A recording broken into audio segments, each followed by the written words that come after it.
Hello everyone. Last time we have seen acid and base according to Arrhenius theory, which has some limitations, and therefore a new concept is introduced by Bronsted and Lowry in 1923. This Lowry-Bronsted theory is also called as proton transfer theory,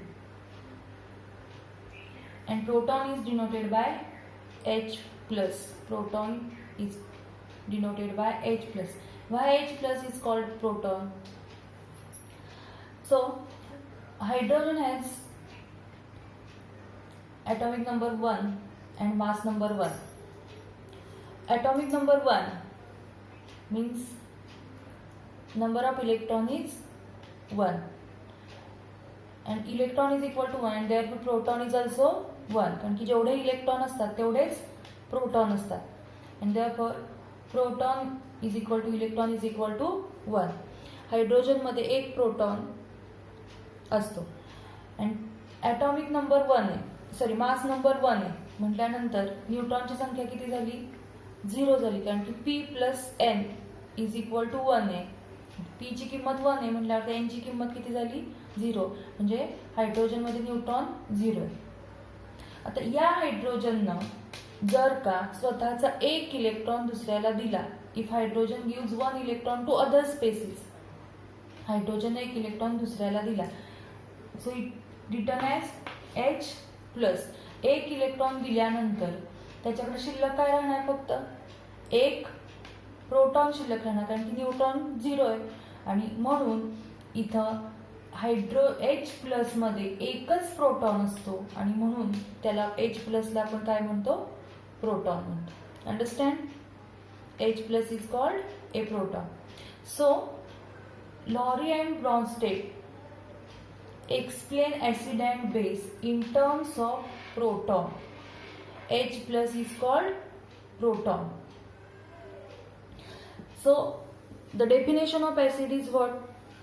In terms of proton, acid is a substance that donates a proton to another substance. जो substance proton donate करतो, दुसऱ्याला donate करतो, त्याला म्हणायचं आहे acid. मग base म्हणजे काय? तर base is a substance that accept H plus from another substance. जो सबस्टन्स दुसऱ्याकडून प्रोटॉन ऍक्सेप्ट करतो, घेतो, त्याला आपण म्हणायचंय base. So we see the example here. HCl plus NH3 gives NH4 plus Cl minus. So here, which is acid and which is base? According to Lowry-Bronsted theory, we see acid and base. So here HCl plus NH3. In this reaction, HCl, how it is formed? H plus and Cl minus. In HCl, H plus is donate to ammonia, NH3. HCl काय करतो? आपल्यातला H plus जो आहे तो अमोनियाला देतोय, तो हा दुसऱ्याला देतोय, हा H प्लस आणि Cl मायनस. H प्लस हा NH3 ला देतोय, डोनेट करतोय, आणि हा डोनेट करतोय H प्लस, आणि म्हणून याला म्हणायचंय ऍसिड. आणि हा H प्लस अमोनिया घेतोय, म्हणून याला काय म्हणायचं? बेस. कारण की इथं काय तयार झालेलं आहे? HCl plus NH3 gives NH4 plus Cl minus. HCl मधला H प्लस NH3 ला दिल्यामुळे NH3 मध्ये H प्लस गेला, त्याच्यामुळे तयार काय झालं? NH4 plus. NH3 आणि H प्लस म्हणून NH4 प्लस. आणि तर शिल्लक काय राहिलं? HCl मधला H प्लस गेला म्हणजे शिल्लक काय राहिलं? Cl minus. आता ही रिॲक्शन रिव्हर्सिबल आहे. आता इकडे बघूया, कारण की ह्या दोन्ही रिॲक्शन मध्ये रिॲक्टंट आणि प्रोडक्ट मध्ये ऍसिड आणि बेस आहे. वी सी हिअर इथं काय होणार आहे बघा, NH4 plus plus Cl minus gives NH3 plus HCl. हा जो Cl मायनस आहे, हा Cl मायनस काय करतोय, NH4 प्लस कडून H प्लस घेतोय आणि हा H प्लस घेतल्यामुळं Cl मायनस ने H प्लस घेतल्यामुळे इकडे तयार काय झालंय, मग HCl तयार झालेलं आहे. इथं Cl मायनस हा H प्लस घेतोय, ऍक्सेप्ट करतोय, म्हणून याला म्हणायचं बेस. आणि NH4 प्लस हा जो आहे हा डोनेट करतोय H प्लस, आणि डोनेट करतोय म्हणजे आपण काय म्हटलेलं आहे, त्याला ऍसिड म्हटलेलं आहे. So NH4 plus donate H plus two Cl minus and therefore it is called acid. Understand? So acid means काय, which donate H plus to other species, आणि base म्हणजे काय, we accept H plus. So here there is a acid base and acid base, both are in reactant and product. So this acid and base of is called conjugate acid base pair. आता conjugate acid base pair कशाला म्हणायचं, आता conjugate acid base pair म्हणजे काय, तर acid आणि base यांच्यामध्ये H प्लसचा difference असतो, H प्लसचा डिफरन्स असतो. इथे बघा बरं, इथं HCl आहे आणि इथं Cl मायनस आहे, हे HCl. HCl आणि Cl मायनस मध्ये कितीचा फरक आहे, H प्लसचा, कारण की HCl म्हणजे काय, H प्लस Cl मायनस, आणि इथं काय आहे Cl minus. Cl minus Cl minus cancel झाले, शिल्लक काय राहिलं H प्लस. म्हणजे या दोन्ही मध्ये फरक कशात कितीचा आहे, H प्लसचा. मग या दोन्हीला therefore काय म्हणायचंय, कॉन्जुगेट ऍसिड बेस पेअर. तर कॉन्जुगेट ऍसिड बेस पेअर म्हणजे काय, तर a pair of an acid and base, acid आणि बेसची पेअर.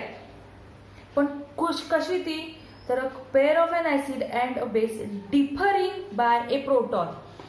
प्रोटॉन म्हणजे H प्लस. ऍसिड आणि बेसची पेअर ही जी H प्लस न डिफर करत असते त्याला म्हणायचं कॉन्जुगेट ऍसिड बेस पेअर.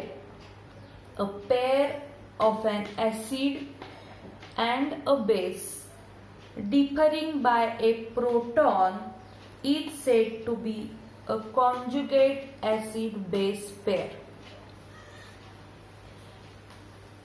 इथे नेक्स्ट NH3 आणि NH4 प्लस, इथे NH3 आहे आणि इथे NH4 प्लस, या दोन्ही मध्ये डिफरन्स कितीचा आहे, NH4 प्लस मध्ये NH3 प्लस H प्लस आहे, NH3 ला NH3 कॅन्सल झाले, शिल्लक काय राहिलं H प्लस. म्हणजे या दोन्ही मध्ये पण फरक कितीचा आहे, H प्लसचा आहे, आणि म्हणून याला काय म्हणायचंय, कॉन्जुगेट ऍसिड बेस पेअर. याला पण काय म्हणायचंय, कॉन्जुगेट ऍसिड बेस पेअर.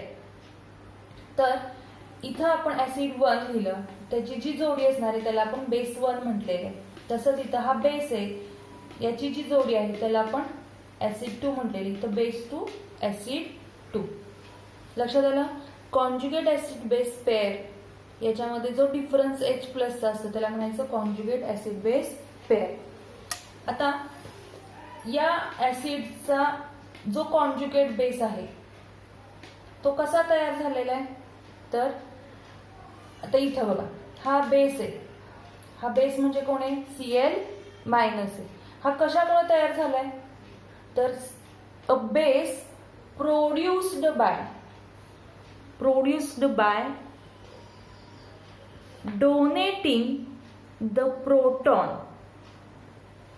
हा जो बेस आहे हा बेस तयार झालेला आहे, कुणामुळे तयार झालेला आहे, तर या HCl न हा H प्लस, या HCl मधला H प्लस काय केलेला आहे, डोनेट केलेला आहे, आणि या ऍसिडनं H प्लस डोनेट केल्यामुळे शिल्लक काय राहिलंय, Cl मायनस. म्हणजे थोडक्यात अ बेस प्रोड्यूस्ड बाय, हा प्रोड्यूस झालेला आहे, हा base produced by donating H plus म्हणजेच proton from an acid is the conjugate acid base pair. ही जी ॲसिड बेसची पेअर आहे ही कशामुळे तयार झालेली आहे, म्हणजे या ॲसिडचा कॉन्ज्युगेट बेस जो आहे हा कशामुळे तयार झालेला आहे, तर base produced by donating H plus from an acid is the conjugate base. तसंच आपण कॉन्ज्युगेट ॲसिड पण सांगू शकतो. आता कॉन्ज्युगेट ॲसिड म्हणजे काय, या बेसचा कॉन्ज्युगेट ॲसिड आहे हा कशामुळे तयार झालेला आहे, हा ॲसिड जो आहे हा कशामुळे तयार झालेला आहे, तर हा H प्लस जो आहे हा H प्लस ॲक्सेप्ट केलेला आहे आणि म्हणून इथं काय सांगता येईल, the acid produced when base accept H plus, या बेसनं H प्लस ॲक्सेप्ट केल्यामुळं जो ॲसिड तयार होतं त्याला म्हणायचं कॉन्ज्युगेट ॲसिड बेस पेअर. लक्षात येतंय का, ॲसिड तयार झाले कशामुळं, तर या बेसनं H प्लस ॲक्सेप्ट केल्यामुळं. ती जी जोडी असते त्याला म्हणायचे कॉन्ज्युगेट ॲसिड बेस पेअर. अगदी सोपं एक लक्षात ठेवण्यासारखंच आहे. इथं कॉन्ज्युगेट ॲसिड बेस पेअर मध्ये जो फरक असतो तो कितीचा असतो, H प्लसचा असतो. तुम्ही ॲसिड आणि तिकडचा बेस किंवा इकडचा बेस आणि तिकडचा ॲसिड जर का घेतलं तर त्याच्यामध्ये नेहमी जो फरक असतो तो H प्लसचा असतो आणि ती जी पेअर असते त्याला म्हणायचं आहे conjugate acid base pair. Okay, so next Lewis theory. In 1923, Lewis also introduced a acid and base concept, but he explained acid and base in terms of electron pair. Electron pair. Lowry ब्रॉन्स्टेडने त्याचा जो concept सांगितला तो proton मध्ये सांगितला, proton donor proton acceptor in terms of H plus सांगितला. पण लेविसनं जो कन्सेप्ट सांगितलेला आहे तो in terms of electron pair मध्ये सांगितलेला. तर त्याने काय सांगितलेलं आहे, तर ऍसिड इज ए स्पेसीज, मग ती ॲटम असेल, आयन असेल किंवा मॉलिक्यूल असेल, तर acid is species that accept share in an electron pair. अशी स्पेसीज की जी इलेक्ट्रॉन पेअर ॲक्सेप्ट करते त्याला म्हणायचंय ॲसिड. आणि बेस म्हणजे काय, तर बेस त्याच्या अपोजिट येणार. बेस म्हणजे काय येणार, which donate share in an electron pair is called base. इथं इलेक्ट्रॉन पेअर म्हटलं यालाच आपण लोन पेअर सुद्धा म्हणू शकतो. इथं इलेक्ट्रॉन पेअर और आपण लोन पेअर म्हणू शकतो. तर एक्झाम्पल आपण एक बघूया. इथे एक्झाम्पल काय आहे, तर इथं H plus plus NH3 gives, या ठिकाणी NH3 मधल्या नायट्रोजनचे जे लोन पेअर आहेत किंवा इलेक्ट्रॉन पेअर आपण म्हणू शकतो, हे इलेक्ट्रॉन पेअर काय केलेले आहेत, H प्लसला डोनेट केलेले आहेत आणि हे डोनेट केलेले आहेत म्हणून याला म्हणायचंय बेस. या H प्लसनं ते ऍक्सेप्ट केलेले आहेत कारण की इथं हायड्रोजन जो आहे हा H प्लस म्हणजे त्याच्याकडे इलेक्ट्रॉनच नाहीये. नुसता आपण हायड्रोजनचा ॲटम घेतला तर त्याच्यामध्ये एक इलेक्ट्रॉन असतो, पण H प्लस आहे म्हटल्यानंतर त्याच्याकडं इलेक्ट्रॉन नाहीये, तिथे नो इलेक्ट्रॉन. म्हणजे हायड्रोजननं जर काही 2 इलेक्ट्रॉन अमोनियाकडून घेतले तर त्याचं डुप्लेट कंप्लीट होणार आहे आणि म्हणून हे 2 इलेक्ट्रॉन तो घेतो आणि जो लोन पेअर ऑफ इलेक्ट्रॉन घेतो त्याला आपण ऍसिड म्हटलेले आहे. आणि NH3, आता इथे NH3 मध्ये या ठिकाणी नायट्रोजनवर लोन पेअर असते कारण की नायट्रोजन जर का आपण बघितला तर या ठिकाणी नायट्रोजन, हायड्रोजन, हायड्रोजन आणि हायड्रोजन 2 2 4 आणि 2 6 आणि हे 2 लोन पेअर असतात. याचं ऑक्टेट असं पूर्ण होतं. हा काय करतो, हे 2 इलेक्ट्रॉन देतो आणि हा डोनेट करतोय म्हणून याला म्हणायचंय बेस. आणि इथं इलेक्ट्रॉन NH3 न डोनेट केलेत म्हणून नायट्रोजनकडून हायड्रोजनकडं एरो काढायचा आहे. हा डोनेट करतोय म्हणून हा एरो जो आहे तो हायड्रोजनकडे. किंवा आपण दुसरं एक्झाम्पल बघू शकतो आपण BF3. आता BF3 प्लस NH3, इथं पण काय तयार होणार आहे, तर BF3 नायट्रोजन काय करणार आहे, इलेक्ट्रॉन डोनेट करणार आहे आणि म्हणून नायट्रोजनकडून आपण बोरॉनकडं या ठिकाणी एरो काढलेला आहे. इथं पण बोरॉन BF3 मध्ये इथं बोरॉन आणि फ्लोरीन मध्ये इथं 2 इलेक्ट्रॉन, इथं 2 4 आणि इथं 2 6. इथं बोरॉन मध्ये 6 इलेक्ट्रॉन आहेत. ऑक्टेट पूर्ण होण्यासाठी त्याला 2 इलेक्ट्रॉनची आवश्यकता असते आणि म्हणून हा BF3 जो आहे, BF3 मॉलिक्यूल जो आहे तो NH3 कडून इलेक्ट्रॉन घेतो, ऍक्सेप्ट करतो आणि म्हणून याला काय म्हणायचंय, ऍसिड म्हणायचंय. आणि NH3 मगाशी सांगितल्याप्रमाणे NH3 मध्ये पण लोन पेअर असतात, लोन पेअर आहे आणि त्यामुळं हा डोनेट करतो, डोनेट करतो इलेक्ट्रॉन म्हणून याला काय म्हणायचंय, बेस म्हणायचंय.